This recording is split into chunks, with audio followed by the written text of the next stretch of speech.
captain told the crew the bad news. They've known for months now, but until today it's been on a need-to-know basis. Now it's out there. We can't stop the ship.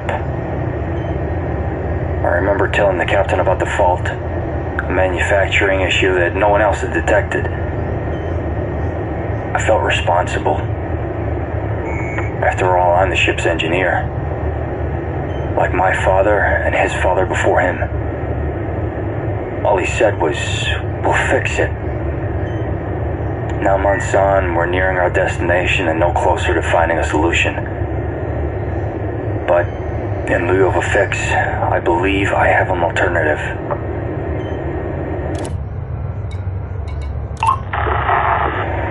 After all the debates, all the meetings and the arguing, the ship's council has finally approved the plan. So we're all systems go. We're rigging the emergency pods and the life ships to carry as much useful equipment as possible. The command crew have made all the course adjustments they can to get the ship close to the target. After that, we'll launch all the pods as the ship passes by. With any luck, they will all land safely and we can finally call this mission a success. There's just one catch. Someone has to stay behind to launch the pods. That person will be stuck on board. One life for many seems like a good deal. Gene will think I'm crazy, but I volunteered to be that person. Funny, Gene's always telling me I need to step up to the challenge more to prove I have what it takes. I'm not sure this is what she had in mind.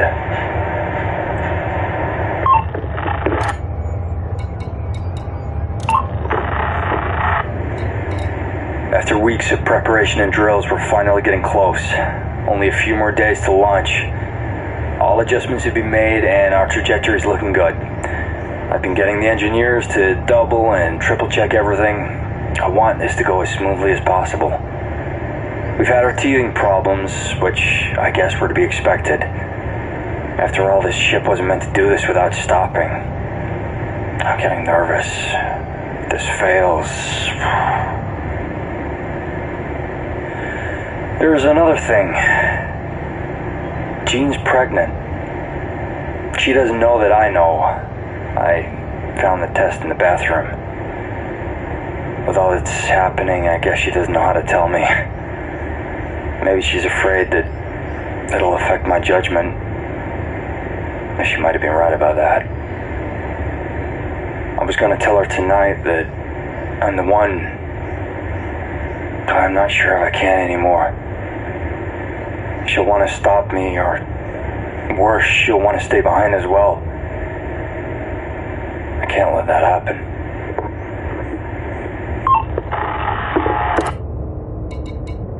Pod 12, launch. Pod 13, begin launch procedures. Pod 14, what are you doing? Pod 14, please acknowledge. Come in, do you read me? Abort. I repeat, abort. You are not cleared to... Oh, hell. Explosion in Bay 14, emergency. I repeat, this is an emergency. All remaining pods, begin launch. Tom, where are you? The pilot, he's saying he's going to leave without you. What's happening? Gene, we've got to go now! This is Chief Engineer Tom Edwards to the pilot of Lifeship 003. This is a direct order. Secure all passengers and launch now. Tom, the ship's leaving. Where are you? Gee, sweetheart, you have to listen to me. I'm sorry, it's the only way. I couldn't tell you before. Someone needs to stay on board and make sure everyone gets out of here. I don't... Why you? It's my responsibility. Listen to me. You're gonna be okay. Both of you. How did you know? It's not important. Just know everything is gonna be okay. I love you.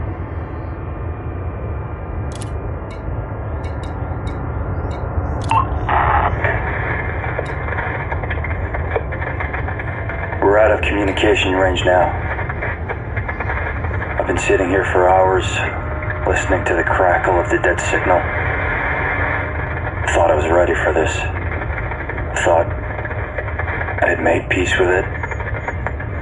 But knowing that that was the last time I was gonna hear her voice makes it so much worse.